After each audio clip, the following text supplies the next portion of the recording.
High, myself doctor Nabakumar Sau. আজকে represent করছি পাঁশকুড়া যুব কম্পিউটার প্রশিক্ষণ কেন্দ্র এবং ইনস্টিটিউট অফ ই লার্নিংকে।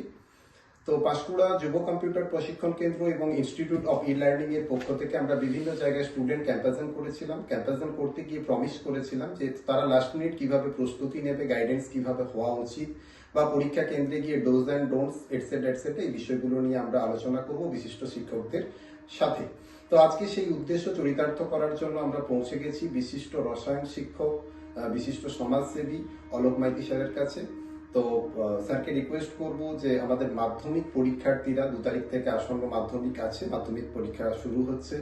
মাধ্যমিক পরীক্ষার্থীদের কি করা উচিত, কি করা উচিত নয়, বা কিভাবে তারা লাস্ট মিনিট তাদের সাবজেক্টের প্রিপারেশন নেবে, এগুলো সম্বন্ধে বলার জন্য স্যারকে অনুরোধ করব। আর লাস্ট মিনিট সাজেশন দিতে একটু দেরি হলো, কিন্তু লাস্ট মিনিট সাজেশন তো লাস্ট মিনিটেই পাওয়া যায়। বাকিটা স্যার তোমাদেরকে গাইড করে দিচ্ছে। নমস্কার, থ্যাংক ইউ। আমি আলোক মাইতি, রসায়ন বিভাগের শিক্ষক। সবাইকেই আমার সমস্ত স্নেহের ছাত্রছাত্রীদের আসন্ন মাধ্যমিক পরীক্ষার জন্য শুভেচ্ছা জানাচ্ছি। জীবনের সব থেকে প্রথম বড় পরীক্ষায় তোমরা বসতে চলেছ, তোমাদেরকে শুভেচ্ছা জানাচ্ছি। কারো প্রিপারেশন একটু কম থাকবে, কারো প্রিপারেশন মাঝারি থাকবে, কেউ খুব সুন্দর করে সারা বছর প্রিপারেশন নিয়েছো। আমি সবার উদ্দেশ্যেই বলছি, প্রত্যেকেরই ভালো হবে। একটা কথা রসায়নে আছে, তোমরা জানো, নিউক্লিয়াসের মধ্যে প্রোটন এবং নিউট্রন থাকে, তাকে কেন্দ্র করে ইলেকট্রন ঘুরছে। প্রোটনের চার্জটা মনে রাখবে, always positive. Think like proton, always positive. সবসময় তোমরা পজিটিভ চিন্তা ভাবনা করবে। আর একদম শেষ মুহূর্তে এসে আমি বলবো যে 2 তারিখ থেকে এবং 12 তারিখ যেহেতু তোমাদের মাধ্যমিক পরীক্ষা আছে, এই সাবজেক্ট ওয়াইজ যে প্রিপারেশনটা তোমরা নিয়েছো, জাস্ট শেষবেলায় তোমরা একবার চোখ বুলিয়ে নেবে সবগুলো। সব থেকে ভালো হবে সারা দিন, যে দিনটা তোমরা পাচ্ছ সেই দিন একটা সুন্দর করে রুটিন করে নেবে তোমরা, যে আমি সকালে এই অংশটুকু পড়বো, তারপর আমি ব্রেকফাস্ট সারবো, তারপর আমি শেষ অংশটা লাঞ্চের আগে আমি এই অংশটুকু পড়বো। এইভাবে যদি আমি একটা ডেলি রুটিন আমরা সাজিয়ে নিই, তাহলে আমার একদিনের প্রিপারেশনটাও খুব সুন্দর ফ্রুটফুল হবে। তো এইভাবে তোমরা যদি এগিয়ে যাও, তাহলে কিন্তু সারাদিন আমরা সুন্দরভাবে প্রিপারেশন নিতে পারবো। কিন্তু যে সমস্ত ছাত্রছাত্রী হয়তো সারা বছর ভালো পড়েছে, কিন্তু শেষ বেলায় একটু গুছিয়ে নিতে পারলো না, নিজেদেরকে রুটিনটা ঠিকঠাক করে নিতে পারলো না, তাহলে কিন্তু প্রিপারেশনটা একটু অগোছালো হয়ে যাবে। তাই আমি বলবো, যেটাই করবে, একদিনে যদি সময় পাও, এক বেলা যদি সময় পাও, সেটা কম্প্যাক্ট সাজিয়ে নেবে নিজেরা। আর একটা কথা অবশ্যই বলবো, সেটা হচ্ছে যে যেটা সব থেকে জরুরি, আমাদের একাডেমিক প্রিপারেশনের থেকেও কিন্তু মানসিক প্রস্তুতিটা খুব জরুরি এই সময়টা। কারণ আমরা দেখেছি ছাত্রছাত্রীরা এই সময় কিন্তু ওরা প্রথম বাইরে যাচ্ছে একটা স্কুলে পরীক্ষা দিতে। সেখানে একটা বাইরের আলাদা এনভায়রনমেন্ট, বাইরের ইনভিজিলেটর একটা নতুন স্যারকে দেখবে, নতুন ম্যাডামকে দেখবে। তো স্বভাবতই তারা কিন্তু পাশে একটা অন্য স্কুলের ছাত্রছাত্রীকে দেখবে, নিজের বন্ধুকে সে দেখতে পাবে না, একটু দূরে বসে আছে বন্ধুকে দেখবে। তো একটা আলাদা এনভায়রনমেন্ট, পরীক্ষা হলের একটা আলাদা এনভায়রনমেন্ট, সেই এনভায়রনমেন্টটা তোমাদের কিন্তু একটু মানিয়ে নিতে হবে। বাদ বাকি তোমার মাথায় যেটা আছে, তুমি সারা বছর যেটা করেছো, সেটাকে খুব সুন্দর করে তুমি কিন্তু এক্সিকিউটিভ করবে, এটুকুই আমার বলা। আচ্ছা, লাস্ট মিনিট যেমন ধরে নিন শুরু সম্ভবত হচ্ছে বাংলা পরীক্ষা। তো লাস্ট মিনিট সাবজেক্টের প্রিপারেশন গুলো কিভাবে রাখলে ভালো হয়? লাস্ট মিনিট আমি বলবো, অন্যান্য যে সমস্ত বিষয়ভিত্তিক স্যারদের কাছে তোমরা কোচিং নিয়েছো, বা স্কুলের স্যাররা যেমন বলেছে যে বাংলা, ইংরেজি বা পরপর যে সমস্ত সাবজেক্টগুলো আছে, ভূগোল, ইতিহাস, ম্যাথস, তারপরে লাইফ সায়েন্স ইত্যাদি ইত্যাদি, সেই সমস্ত স্যারদের যে সমস্ত সাজেশনগুলো স্যারেরা দিয়েছেন, সেগুলো অবশ্যই তোমরা মেনে চলবে। আমরা এই বার্তাটা দেওয়ার চেষ্টা করছি যে সারা বছর স্যারেরা যে তোমাদের সাজেশনটা দিয়েছেন, সেগুলো অবশ্যই মেনে চলবে। যদি ভৌত বিজ্ঞানের কথা আমি বলতে পারবো, যেহেতু আমি রসায়নের শিক্ষক, আমার সাবজেক্ট আমি বলছি, আমার সাবজেক্টের পরীক্ষা আছে তোমাদের 10ই ফেব্রুয়ারি, অর্থাৎ শনিবার। আর এই প্রসঙ্গে একটা কথা বলি, তোমরা প্রত্যেকেই আমার স্নেহের ছাত্রছাত্রীরা ভীষণভাবে ওয়াকিবহল এবারে, যে এবারে পরীক্ষা কিন্তু কিছুটা এগিয়ে এসেছে, কিছুটা মানে বেশ কিছুটাই। 9:45 থেকে তোমাদের কোশ্চেন দেওয়া হবে, এবং তার জন্য তোমাদের পরীক্ষা সেন্টারে 8:30 থেকেই কিন্তু ঢুকতে তোমরা পারবে। তো 8:30টার সময় যেতে হবে, মানে অবশ্যই কেয়ারফুলি কিন্তু খুব আর্লি মর্নিং তোমাদেরকে উঠতে হবে। এই চ্যালেঞ্জটা তোমাদের কাছে কিন্তু এবার থাকছেই। কারণ বিগত দিনে যে পরীক্ষাগুলো হয়েছে, সেই সময় আমরা দেখেছি যে 12টা থেকে যখন পরীক্ষা শুরু হচ্ছে, স্বভাবতই একটা ছাত্রছাত্রী একটু সকালে প্রিপারেশন নিয়ে তারা যেতে পারতো। এবার অনেকটাই এগিয়ে এসেছে। তো সুতরাং তোমাদের কাছে অনেকটাই কিন্তু চ্যালেঞ্জিং সকালটা। একটু খুব সুন্দর করে সাজিয়ে নিতে হবে। আর আমরা লাস্ট মিনিটে একবার নোটসগুলো একবার বইয়ের পেজগুলো একটু উল্টে নেওয়ার অভ্যাস আমাদের সবারই আছে, তো সেগুলো একটু দেখে নিতে হবে। 8:30 থেকে তোমাদের গেট খুলে দেওয়া হবে, তোমরা পরীক্ষা হলে গিয়ে প্রবেশ করবে সেখানে। আর অবশ্যই মানসিকভাবে তোমরা প্রত্যেকে প্রস্তুত থাকবে। ভৌত বিজ্ঞানে তোমরা প্রত্যেকেই জানো যে 3টে অংশে সাবজেক্টটা বিভক্ত। সেটা হচ্ছে একটা সাধারণ অংশ, আর একটা হচ্ছে পদার্থবিদ্যার অংশ, একটা হচ্ছে রসায়নের অংশ। সাধারণ অংশে যে 3টে চ্যাপ্টার আছে, অর্থাৎ পরিবেশের জন্য ভাবনা, গ্যাসের আচরণ ও রাসায়নিক যে আমাদের গণনাগুলো আছে, ওখান থেকে থাকবে 17 নম্বর থাকবে। বি কেয়ারফুল, 17 নম্বর থাকবে ওই 3টে চ্যাপ্টার থেকে। প্রথম চ্যাপ্টার থেকে থাকবে 5, দ্বিতীয় যে গ্যাসের ধর্ম সেখান থেকে থাকবে 8, এবং রাসায়নিক গণনা থেকে থাকবে 4। এই 17 নম্বর কিন্তু জেনারেল যে অংশটা সেইটা। তারপরে 4টে চ্যাপ্টার থাকবে তোমাদের পদার্থবিদ্যার চ্যাপ্টার। সেই 4টে চ্যাপ্টার হচ্ছে তাপ এবং আলো, তড়িৎ, এবং সেখানে থাকবে তোমার তেজস্ক্রিয়তা বলে চ্যাপ্টার। আর শেষ যে 6টা চ্যাপ্টার সেগুলো টোটালটাই কেমিস্ট্রি, অর্থাৎ রসায়নের অংশ। সেই চ্যাপ্টারগুলো একবার আমি বলছি। একটা পর্যায় সারণী, রাসায়নিক বন্ধন, তড়িৎ বিশ্লেষণ থাকবে, বিভিন্ন পদার্থগুলো যে প্রস্তুতিগুলো আছে, nitrogen, ammonia, hydrogen sulphide, H2SO4, HNO3, HCl ইত্যাদি ইত্যাদি, এদের প্রস্তুতিগুলো, বিভিন্ন রিয়েকশনগুলো আছে, ধাতুবিদ্যা আছে, জৈব রসায়ন আছে।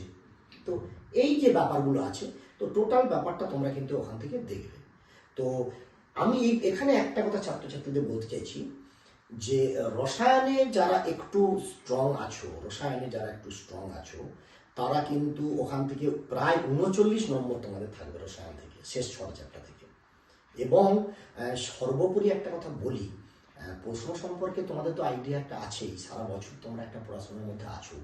আমার পক্ষ থেকে একটা ছোট্ট সাজেশন, বিশেষ করে যারা একটু মিডিও ক্যাটাগরির আছো, যে যারা একটু ভয় পাচ্ছ বিজ্ঞানটা কি হবে ইত্যাদি ইত্যাদি, তাদের উদ্দেশ্যে আমি একটা কথা বলবো।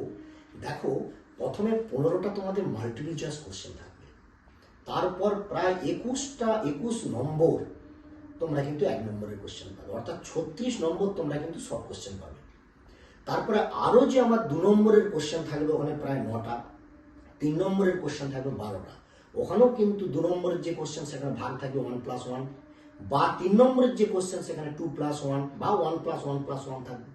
সুতরাং তোমরা কিন্তু প্রায় 50%-এর উপরে তোমরা কিন্তু সব কোশ্চেন ওরা কিন্তু পাবে। তো তার মানে ভালো রেজাল্ট করার কিন্তু একটা সুবর্ণ সুযোগ আছে, শুধু মাথাটা ঠান্ডা রেখে ভালো করে উত্তর দিতে হবে, এটুকুই আমার বলা। আর কোনো প্রশ্ন তোমরা কিন্তু ছেড়ে আসবে না, একটু গুড গেস করবে, সারা বছর পড়ছো, ভালো করে উত্তর দেওয়ার চেষ্টা করবে। রসায়ন থেকে তোমরা একটা বাম পক্ষ ডান পক্ষ একটা 4 নম্বর তোমরা ওখান থেকে পেয়ে যাবে, খুব সুন্দর তোমাদের পরীক্ষা হবে। এবং পাশাপাশি পাঁশকুড়া যুব কম্পিউটার সেন্টারকেও আমি ব্যক্তিগতভাবে ধন্যবাদ জানাবো ছাত্রছাত্রীদের স্বার্থে এত সুন্দর একটা প্রোগ্রাম নেওয়ার জন্য। স্যার, আরেকটা কোয়েশ্চেন ছিল, লাস্ট মিনিট এবার তো সার্কুলেশনে অনেক কিছু চেঞ্জ হয়েছে। 9:45 থেকে যেমন আপনার পরীক্ষা করে দিয়েছে, সেরকম আমরা স্মার্ট গ্যাজেট এখন ব্যবহার করছি। তো আপনি তো স্কুলে এই বিষয়ে মিটিং অলরেডি হয়েছে আপনাদের, তো অ্যাকচুয়ালি কি কি নিষেধাজ্ঞা আছে, মানে কি কি গুলো নিয়ে যাওয়া যাবে না? একদম এক্স্যাক্টলি। নিষেধাজ্ঞা বলতে ছাত্রছাত্রীদের মোটামুটিভাবে যেটা ব্যাপার, কোনো রকম ক্যালকুলেটর নিয়ে যাওয়া যাবে না, স্মার্ট ওয়াচ কোনো রকম নিয়ে যাওয়া যাবে না, এবং এছাড়াও যেগুলো ডিজিটালি যে প্ল্যাটফর্ম যেগুলোতে আছে সেগুলো তো কোনোভাবেই অ্যালাউ করা হচ্ছে না এবারে কেন কোনোবারই অ্যালাউ করা হয় না। আর সর্বোপরি ব্যাপার হচ্ছে যে পরীক্ষা সেন্টারগুলিতে অভিভাবকদের কিন্তু এবারে ভেতরে যে একদম ক্লাসরুমে কোনো অ্যালাউ থাকছে না, অভিভাবকরা বাইরে পর্যন্তই যেতে পারে ছাত্রছাত্রীদের নিয়ে, মানসিক একটা স্কুল গেটের বাইরে অপেক্ষা করতে পারেন। ওই যে বললাম যেটা 8:30টার সময় মোটামুটি ইন করতে হবে। ঘন্টা যেটা পড়বে তোমাদের সেগুলো তোমরা জেনে যাবে, সেগুলো নিয়ে খুব একটা বেশি বলার আমার প্রয়োজন নেই। তবে কোশ্চেনটা দেওয়া হবে 9:45, কিন্তু তোমাদের অ্যান্সার শিট দেওয়া হবে 10টায়, অর্থাৎ তোমরা কোশ্চেন পড়ার জন্য 15 মিনিট সময় পাবে। আর স্যার, লাস্ট কোশ্চেন একটাই করবো। আমি বিভিন্ন টিচারের সাথে কথা বলে দেখেছি যে খাতা দেখার সময় অনেক স্টুডেন্টের উপর ওনারা বিরক্ত হয়ে যায়, তাদের হাতের লেখার ভঙ্গি বা উত্তর সাজানোর ভঙ্গি এগুলোতে বিরক্ত হয়ে যায়। তো আমি একটু চাইবো আপনি একটু লাস্ট মিনিট সাজেস্ট করুন যে অ্যাকচুয়াল টিচারদেরকেও তো 100, 200, 300 করে খাতা দেখতে হয়, তাদের উপরে তো প্রেশার থাকে। তো স্বাভাবিক ব্যাপার, কিভাবে লিখলে অ্যাকচুয়াল ভালো হয়, যে একটা ছেলে গুড বা ব্যাড এই বা তার লেখার ধরন দেখে বা বিরক্ত না হয়ে তার খাতাটা দেখা যায়, এটা মানে কিভাবে লিখলে হবে? আচ্ছা, এই প্রসঙ্গে আমি একটা কথা বলছি। ফার্স্ট পেজে একদম যেটা ছাত্রছাত্রীদের আমি বলবো সেটা হচ্ছে যে প্রথম তোমরা বোর্ডের যে খাতাটা পাবে সেখানে প্রথমেই তোমাদের সাবজেক্ট নেম রেজিস্ট্রেশন রোল নম্বরগুলো লিখতে হবে। ফার্স্ট পেজে আমাদের এই কেজিং করার জন্য প্রত্যেকটা কত নম্বর কোশ্চেনে কত নম্বর পেয়েছো তার একটা চার্ট থাকবে। ওই ফার্স্ট পেজ এবং তার ব্যাক সাইডটা কোনো কিছু তোমরা লিখবে না। ওই পেজটা উল্টানোর পর তারপরে ফ্রেশ পেজ দেখে সুন্দর করে তোমরা মার্জিন দেবে। মার্জিন দেওয়ার পর তোমরা ওখানে কিন্তু দাগ নম্বরগুলো ভালো করে উল্লেখ করবে। এই প্রসঙ্গে একটা কথা বলি, ছাত্রছাত্রীরা কিন্তু অনেক সময় দাগ নম্বরগুলো ভুল করে, সেটা কিন্তু কখনোই কাম্য নয়, একজন এক্সামিনারের কাছে কখনোই কাম্য নয়। দাগ নম্বরগুলো খুব ভালো করে কিন্তু তোমরা ওখানে স্টেপ বাই স্টেপ দেবে। যেমন 15টা যে এমসিকিউ আছে সেই 15টা এমসিকিউ সুন্দর করে দাগ নম্বর দেবে। তারপর যে 21 নম্বরের থাকবে, একটা বাম পক্ষ ডান পক্ষ ধরলে ওখানে হয়তো তুমি 18টা দাগ পাবে। সুন্দর করে একদম দাগ নম্বরগুলো মার্জিনের একদম বাম দিকে দেবে। হয়তো তুমি হতে পারে তুমি হয়তো 2 দাগের 3 কোশ্চেনটা পারলে না সেই মুহূর্তে, তো হতে পারে সেটা তুমি জায়গাটা ফাঁক রাখবে।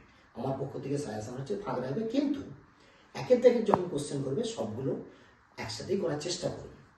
হ্যাঁ, হতেও পারে যে তুমি হয়তো পরপর 15টা কোশ্চেন পারলে না, পরেও তুমি লিখতে পারবে দাগ নম্বরটা ঠিক রেখে, সেক্ষেত্রে নম্বর যাতে একটু সিরিয়াল বোঝা যায় এবং লেখাটা যেন অবশ্যই পরিষ্কার হয়।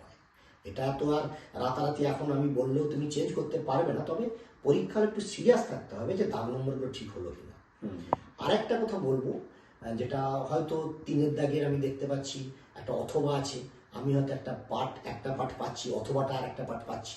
একটু ক্যালকুলেশন করে নেবে যে কোন পার্টটা থেকে করলে আমি একটু বেশি নম্বর পাবো, সেইটার উপরে বেশি কিন্তু জোর দেওয়ার চেষ্টা করবে, সেটা লিখে আসার চেষ্টা করবে। যদি দুটোই লিখে চলে আসো, নিজে থেকে কখনো কাটবে না। যেটা তুমি বেশি মার্কস ক্যারি করবে সেই নম্বরটাই তোমার অ্যাড হবে, সুতরাং তুমি নিজে থেকে কিছু কাটবে না। আর স্যার লাস্ট মিনিট একটাই কথা বলবো, আপনি তো একজন মোটিভেটর, আপনার থেকে মোটিভেশন আমিও পাই বা আমাদের সেন্টারের টোটাল সবাই পায় আপনার থেকে মোটিভেশন। আপনি কুইজও করান বটে। তো মাধ্যমিক আমিও দেখেছিলাম আমার লাইফে, যখন আমি মাধ্যমিক পরীক্ষা দিতে গিয়েছিলাম একটা ভীতি কাজ করেছিল, যে আপনি যেটা প্রথমেই বললেন যে নতুন সেন্টার, নতুন এনভায়রনমেন্ট, নতুন টিচার, সমস্ত কিছু নতুন। তো এখানে আপনি কি বলবেন যে মোটিভেশনটা আমরা কিভাবে রাখবো? অ্যাকচুয়ালি আমাদের ভীতিটা যেটা জন্ম হয় সেটা হচ্ছে যে এর পরে কি হবে এটা আমরা জানি না বলেই ভীতি। অ্যাকচুয়ালি এরপরেই ভীতি। আমি বাসে উঠলাম, ভয় পাচ্ছি, মানে এরপর বাস কোথায় যাবে, কিভাবে দাঁড়াবো, এটা জানি না বলেই কিন্তু ভীতি। তো এই ভীতিটা জন্মাচ্ছে কিন্তু ভবিষ্যতে কি হবে না হবে সেটা জানি না বলেই ভীতিটা জন্মাচ্ছে। আমি ছাত্রছাত্রীদের বলছি, একদম তোমরা কিন্তু মনের মধ্যে আশঙ্কাটা রাখবে না। এটি একটি ভুল এবং একটি অবৈজ্ঞানিক ভয় তোমার মধ্যে কাজ করে, কোনো তুমি ভয় রাখবে না।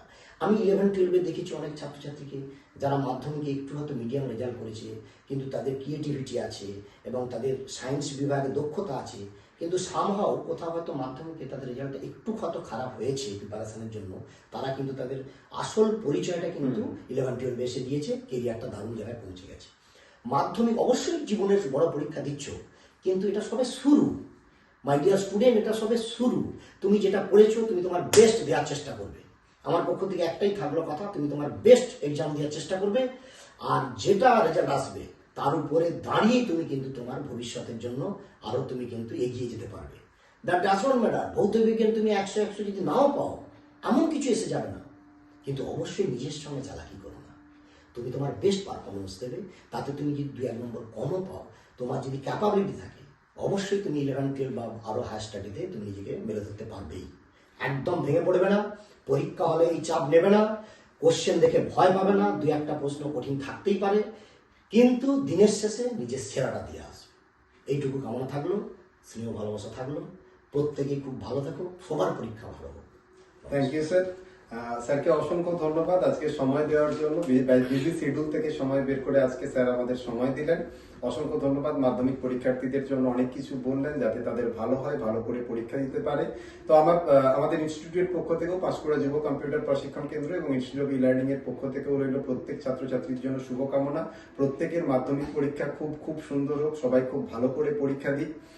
শুধু একটা কথাই বলবো, 9:45 থেকে এক্সাম আছে। শীতের দিন যত হলেও একটু তাড়াতাড়ি ঘুম থেকে উঠতে হবে, টাইম নিয়ে বেরোতে হবে। কখনো এমনটা না যে হয়ে যায় যে যাতায়াতের কারণে কোনো প্রবলেম যাতে না এসে যায়, এগুলো খেয়াল রাখতে হবে, যেহেতু পরীক্ষার টাইম অনেকটা এগিয়েছে। আর সেকেন্ডলি থিংস ইজ দ্যাট, যেটা হয় অনেক সময় আমরা একটু চালাকি করতে যাই, অনেক কিছু খারাপ পন্থা অবলম্বন করতে চাই পরীক্ষা দিতে গিয়ে। তো সবার পক্ষ থেকেই রিকোয়েস্ট যাতে এই ধরনের কোনো ব্যাপার না ঘটে। বাদ বাকি খেয়াল রাখতে হবে যাতে ব্যাগের মধ্যে অ্যাডমিট থাকে, সাফিসিয়েন্ট পেন্ট থাকে, বা আমার ম্যাথমেটিক্স পরীক্ষার দিন বা ভৌত বিজ্ঞানের পরীক্ষার দিন সাফিসিয়েন্ট যাতে যন্ত্রপাতি, লেট পেট সমস্ত কিছু নিয়ে যাতে আমরা পরীক্ষা সেন্টারে পৌঁছতে পারি, টাইমে পৌঁছতে পারি। সব থেকে বড় কথা এটাই। আর লাস্ট মিনিট প্রিপারেশন স্যারের কাছ থেকে তো জেনে নিলাম। স্যার অসংখ্য ধন্যবাদ আপনাকে ইনস্টিটিউটের পক্ষ থেকে। খুব ভালোভাবে তোমরা পরীক্ষা দাও, ভালো থেকো। নমস্কার।